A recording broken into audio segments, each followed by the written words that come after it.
गरीबी दुनिया के कई देशों में एक गंभीर समस्या है। कई लोगों की आमदनी कम है, मौके कम हैं और वे जीने के लिए संघर्ष करते हैं। बहुत सी समस्याएं पैसों की कमी से ही तो लगती हैं। तो आप सोच सकते हैं, हम बस और पैसा छाप क्यों नहीं देते? हर कोई अमीर हो जाएगा, हर कोई खुश होगा, है ना? लेकिन ये जितना आसान लगता है, उतना सरल नहीं है। इस वीडियो में हम समझेंगे कि सरकार ज़्यादा पैसा क्यों नहीं छाप देती। सबसे पहले समझते हैं कि जब हम ज़्यादा पैसा छापते हैं तो क्या होता है।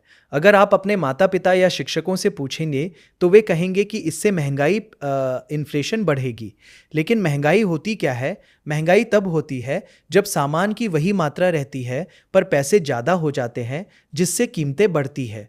हमारी अर्थव्यवस्था सप्लाई डिमांड के नियम पर चलती है। जब सप्लाई ज़्यादा और डिमांड कम होती है तो कीमतें गिरती है, पर अगर सप्लाई कम और डिमांड ज़्यादा है तो कीमतें बढ़ती है। इसी को महंगाई कहते हैं। और जब महंगाई बहुत ज़्यादा हो जाती है तो उसे हाइपर इन्फ्लेशन कहते हैं। और इसे समझने के लिए एक सरल उदाहरण लेते हैं ब्रेड के साथ। मान लीजिए एक ब्रेड की कीमत $5 है। बॉब, जॉन, एलेक्स, जैक और टोनी के पास पर $5 है और केवल 5 ब्रेड उपलब्ध हैं। तो हर एक व्यक्ति $5 देकर एक ब्रेड खरीद सकता है। अब मान लीजिए सरकार और पैसा छापकर हर किसी को अतिरिक्त $5 देती है। अब बॉब, जॉन, एलेक्स, जैक और टोनी के पर के $10 हैं, पर ब्रेड फिर भी सिर्फ 5 ही है। सबके पास अब $10 हैं, तो वे हर कोई पहले के 1 के बजाय 2 ब्रेड खरीदना चाहेंगे। हालांकि ब्रेड फिर भी सिर्फ 5 ही है और बेकरी तुरंत और ब्रेड नहीं बना सकती। बेकरी देखती है कि लोग ब्रेड के लिए एक दूसरे से प्रतिस्पर्धा कर रहे हैं और सोचती है लोग ज़्यादा भुगतान कर सकते हैं, तो चलो कीमत बढ़ा देते हैं ताकि ज़्यादा मुनाफा हो। इसीलिए वे ब्रेड की कीमत $5 से बढ़ाकर $10 कर देते हैं और ज़्यादा मुनाफा कमाना सामान्य मानवीय प्रवृत्ति है। आखिर में बॉब, जॉन, एलेक्स, जैक और टोनी को अभी भी सिर्फ एक एक ब्रेड मिलता है, पर अब वे उसके लिए $10 चुकाते हैं। क्यों? क्योंकि उनके पास ज़्यादा पैसे हैं, पर ब्रेड फिर भी सिर्फ 5 ही है।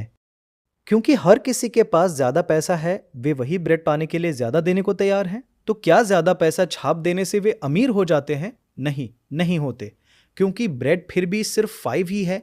जब तक बेकरी 10 ब्रेड बना नहीं सकती, कीमत वही स्थिर नहीं होगी। और क्या इससे बेकरी अमीर हो जाती है? वो भी नहीं। हाँ, शुरू में उनका मुनाफा बढ़ता दिखेगा, पर ध्यान रखें कि हर किसी के पास ज़्यादा पैसा है और वे सारे बेकरी से ब्रेड खरीदने के लिए प्रतिस्पर्धा कर रहे हैं। तो सभी बेकरी के पास भी अब ज़्यादा पैसा है और वे ज़्यादा गेहूं खरीदना चाहेंगे ताकि और ब्रेड बनाई जा सके। लेकिन समस्या ये है कि गेहूं खेतों पर उगाना पड़ता है और खेत सीमित होते हैं। इसलिए अंततः गेहूं के किसान बेकरी की बढ़ती मांग के साथ तालमेल नहीं कर पाते। नतीजा ये होगा कि बेकरी गेहूं खरीदने के लिए प्रतिस्पर्धा करेंगी और गेहूं की कीमत बढ़ेगी। जैसे जैसे गेहूं की लागत बढ़ेगी, बेकरी को अपना मुनाफा बनाए रखने के लिए ब्रेड की कीमत और भी बढ़ानी पड़ेगी।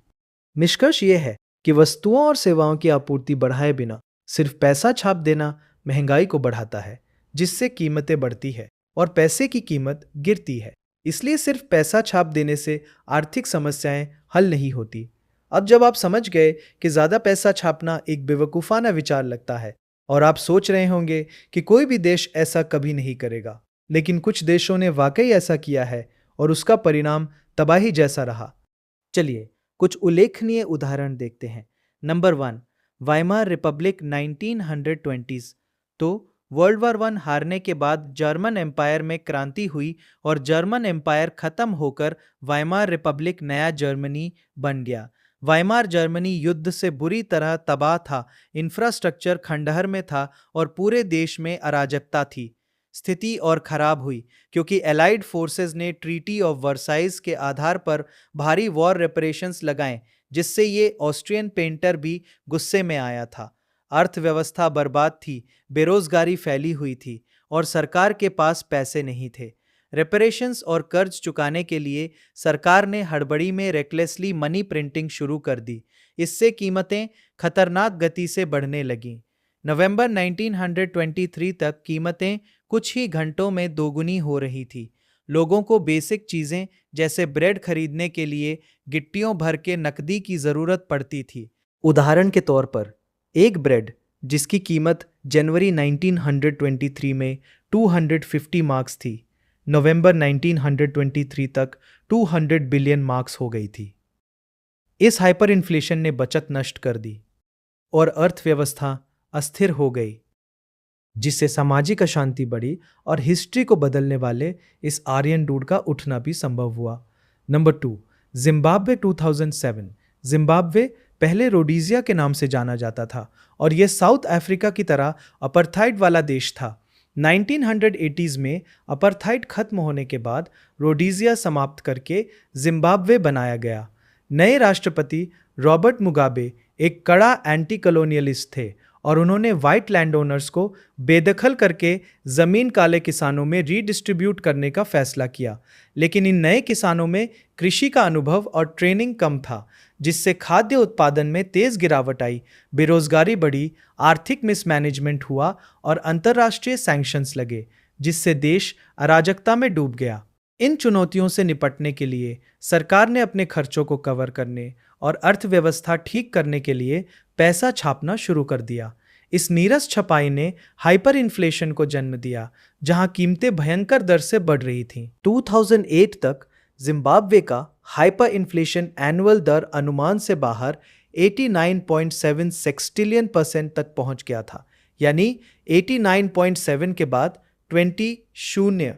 जिम्बाब्वियन डॉलर लगभग बेकार हो गया और लोगों को बेसिक सामान जैसे अंडे खरीदने के लिए बड़े बड़े ढेरों नोट लेकर चलना पड़ता था। कीमतें एक दिन में या कुछ घंटों में दोगुनी हो सकती थी। Number 3, Venezuela 2016। वेनेजुएला के पास दुनिया के सबसे बड़े ऑयल रिजर्व्स है, यहां तक कि सऊदी अरेबिया से भी ज़्यादा। एक अमीर ऑयल कंट्री होने के नाते वेनेजुएला ऑयल पर बहुत निर्भर हो गया था। 2008 से पहले जब ऑयल की कीमतें ऊंची थीं, वेनेजुएला अमीर देश था, बहुत सा तेल बेचकर बहुत पैसा कमा रहा था। लेकिन इस धन का इस्तेमाल उन्होंने अपनी इंडस्ट्रीज और इकोनॉमी को विकसित करने में नहीं किया। इसके बजाय वेनेजुएला ने लोगों को बड़े पैमाने पर सब्सिडीज दी। उस समय वेनेजुएला की सोशलिस्ट सरकार ने सभी इंडस्ट्रीज को अपने कब्जे में ले लिया, इकोनॉमी को नियंत्रित किया और प्राइवेट कंपनियों को बढ़ने नहीं दिया। सारा पैसा सब्सिडीज में चला गया, कीमतें बहुत सस्ती रखी गईं और लोग खुश रहे। सब कुछ ठीक लगा जब तक 2008 के बाद ऑयल प्राइसेस में भारी गिरावट नहीं आई। तेल पर अत्यधिक निर्भरता के कारण वेनेजुएला की आय और आर्थिक स्थिरता गंभीर रूप से गिर गई। ये स्थिति रैम्पेंट करप्शन, प्राइवेट बिजनेसेस की कमी के कारण कम टैक्स रेवेन्यू और आर्थिक मिसमैनेजमेंट से और बिगड़ी। एक सोशलिस्ट सरकार के तौर पर वे सब्सिडीज रोक या घटा नहीं सकते थे, क्योंकि इससे लोग गुस्सा हो जाते। इसलिए उन्होंने सब्सिडीज जारी रखने के लिए और पैसा छापा। इस अर्जित छपाई ने हाइपर इन्फ्लेशन को जन्म दिया, जिससे कीमतें अविश्वसनीय रूप से तेजी से बढ़ी। वेनेजुएलन करेंसी बेकार हो गई, लोग उसे सड़कों पर फेंक देते थे क्योंकि उससे कुछ भी खरीदना संभव नहीं था। ये उदाहरण दिखाता है कि ज़्यादा पैसा छापना इवन एक ऑयल रिच देश में भयंकर परिणाम दे सकता है। असल में सिर्फ ये 3 देश ही नहीं थे जिन्होंने अपने समस्याओं को पैसा छापकर हल करने की कोशिश की और हाइपर इन्फ्लेशन का सामना किया। हंगरी और यूगोस्लाविया जैसे अन्य देशों ने भी मिलती जुलती परेशानियां देखी हैं। इन कहानियों से हम ये सीख सकते हैं कि ज़्यादा पैसा छापना एक आसान समाधान जैसा लग सकता है, लेकिन ये असल में और नुकसान पहुंचाता है। मुख्य बात यह है कि बिना उत्पादन प्रोडक्शन बढ़ाए सिर्फ अधिक पैसा बनाना कीमतों को महंगा कर देता है।